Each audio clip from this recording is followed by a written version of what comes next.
अबे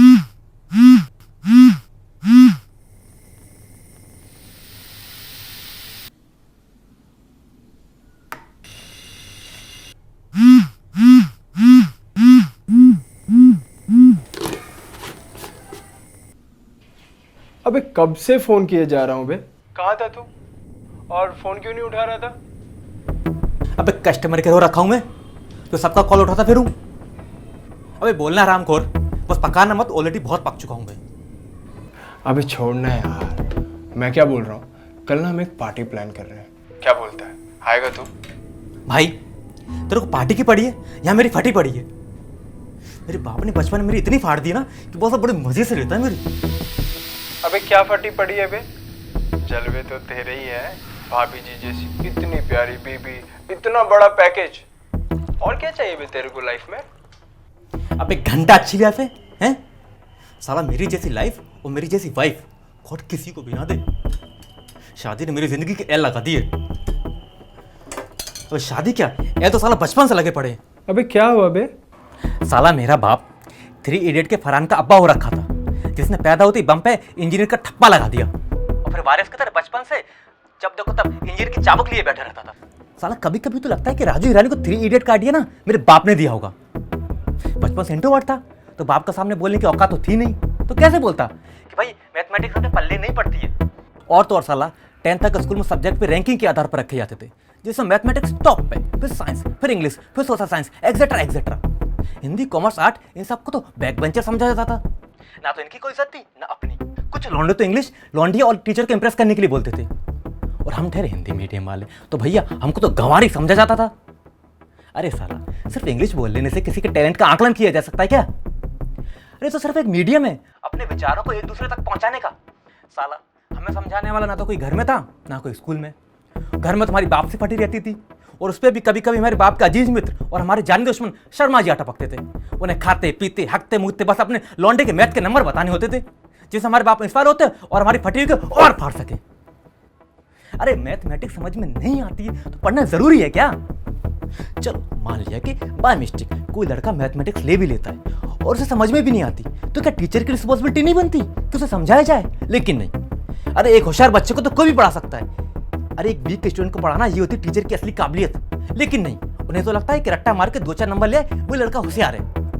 अरे कोई टीचर ये क्यों नहीं बताता कि पढ़ना क्यों जरूरी है? अगर जरूरी है तो पढ़ना कैसे है? अगर कोई बच्चा किसी सब्जेक्ट में वीक है तो उसका सीधा मतलब है कि उसे उस सब्जेक्ट में इंटरेस्ट है ही नहीं। कोई टीचर आज तक ये क्यों नहीं बताता कि उस सब्जेक्ट में इंटरेस्ट कैसे लाया जाए? अगर इसके बावजूद भी अगर टीचर उस बच्चे को सब्जेक्ट में इंटरेस्ट नहीं दिला पाता है तो पता करे कि उसे किस चीज में इंटरेस्ट है। लेकिन नहीं, उन्हें तो लगता है कि मैथ के 2-4 फॉर्मूला रट्टा मार लो तो भविष्य के इंजीनियर, अगर बायोलॉजी में रट्टा मार लो तो भविष्य के डॉक्टर। साला हमारे सब्जेक्ट हिंदी के बारे में तो कोई बात ही नहीं करता है। स्कूल में भी जब पेपर का समय आता था तो हिंदी, आर्ट और पीटी जैसे सब्जेक्ट के पीरियड में भी साइंस और मैथमेटिक्स का सिलेबस कंप्लीट होने के बाद भी एक्स्ट्रा क्लासेस लगाई जाती थी, बिकॉज इनको लगता है कि हिंदी, आर्ट और सोशल साइंस भी कोई पढ़ने की चीज़ है। मतलब इनके सब्जेक्ट और हमारे सब्जेक्ट नहीं। मुझे राइटर बनना था, अगर किसी को बोलता है कि मुझे राइटर बनना है तो लोग बोलते भाई ये भी कोई बनने की चीज़ है? भाई दोष इनका भी नहीं है। अरे साला आजकल लोग फिल्में भी देखने जाते तो हीरो के नाम पे, ये सलमान की, ये शाहरुख की, ये आमिर की, ये अक्षय की, ये इसकी उसकी, पर किसी को ये नहीं मालूम होता कि who are the writer of these films. अरे एक लेखक की तो कोई औकात ही नहीं है। एक अच्छी कहानी विदाउट राइटर के पॉसिबल है क्या? अब अपना सपना तो हम कभी आपको बता नहीं पाए कि हम क्या बनना चाहते हैं। हमारी मैथमेटिक्स कमजोर होने के बावजूद बाप ने डोनेशन देके इंजीनियरिंग करवाई। चलो वो तो हमने जैसे तैसे पास भी कर ली। अब इंजीनियरिंग हमें इंटरेस्ट तो था नहीं तो जॉब तो मिलने से रही। अब अपनी कमियों का एनालिसिस तो करना नहीं, उसके बाद हम लोग ब्लेम गेम खेलते हैं जो हर बड़ा व्यक्ति खेलता है ताकि अपने माइंड को सेटिस्फाई कर सके और अपने मिस्टेक्स को अपने छोटों पे मर सके। बाप अपनी छोटी छोटी गलतियों का ब्लेम कभी माँ पर तो कभी बच्चों पर। अगर स्कूल में किसी टीचर का रिजल्ट खराब हो जाए तो ब्लेम अपने स्टूडेंट पर, लौंडिया लौंडो पर, बॉस स्टाफ पर। यही गेम खेलते आए हैं और आगे भी यही गेम खेलते रहेंगे। ज्यादा दूर जाने की जरूरत नहीं है, अपने कॉलेज के लौंडो को ही देख लो। साले ये भी अपने बाप या मेरे जैसे किसी शर्मा जी के कहने पर इंजीनियर बनने आए थे। अब इन सालों का इंटरेस्ट तो था नहीं तो जॉब तो मिलने से रही, तो जाके किसी प्राइमरी में A for apple, B for ball.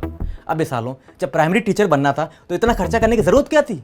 अब इनसे कोई रीजन पूछे तो ये सबसे पहले ब्लेम करेंगे अपने कॉलेज को, फिर अपने बाप को, फिर कहेंगे कि भाई जॉब में तो जुगाड़ चलती है, और सबसे बड़ा कि भाई आपने तो किस्मत ही खराब है। ये है ब्लेम गेम, जो ये क्या इन जैसे जाने कितने खेल चुके हैं और जाने कितने डेब्यू करेंगे।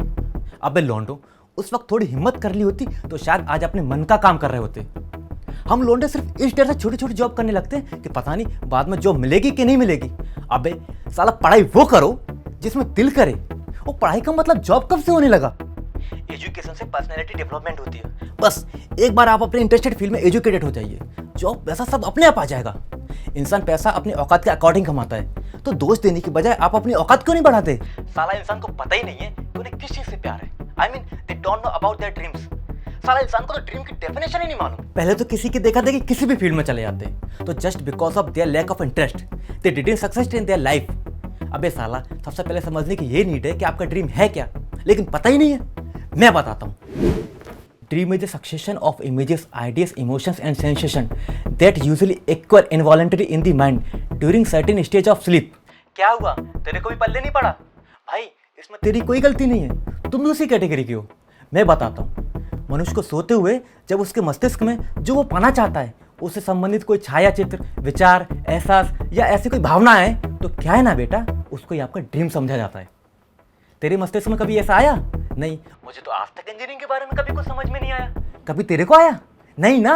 बस ऐसे तुम्हारे और हमारे जैसे लोगों ने इंजीनियरिंग का नाम खराब करके रख दिया है। चलो किसी तरह इंजीनियरिंग कंप्लीट कर भी ली, उसके बाद ये सोसाइटी वाले बाप से आके कहेंगे कि वालिया साहब आपका बेटा शादी कब करेगा, बहू कब लाएगा, तो समाज के डर से शादी करा दी। साला किसी ने ये तक नहीं पूछा कि बेटा तेरी लाइफ है, तू खुश तो है? नहीं। और शादी के 2 साल बाद तक जब बच्चे नहीं हुए तो साला फिर ये सोसाइटी वाले, लगता है इनके मेरे पिछवाड़े पूरा वर्ल्ड बसाना है। लगता है मंगल ग्रह के बाद ना अगला नंबर मेरे पिछवाड़े का ही है। अबे ये क्या था बे? तूने मेरे से कहा कि पकाना नहीं, और तूने क्या किया? और अभी जो तू इतनी लंबी लंबी फेंक रहा था, तूने क्या उखाड़ लिया बे? और सुन, तुझे भी तो राइटर बनना था ना, उसका क्या हुआ? बनना था भाई, बिल्कुल बनना था, लेकिन जस्ट बिकॉज ऑफ इंट्रोवर्ट नहीं बोल पाया बाप से। फिर सोचा कि उन्हीं की इच्छा को पूरे कर दूं। बस तब से उन्हीं की इच्छाओं को पूरा कर रहा हूँ। पहले इंजीनियरिंग की, फिर शादी, फिर बच्चे और अब जॉब।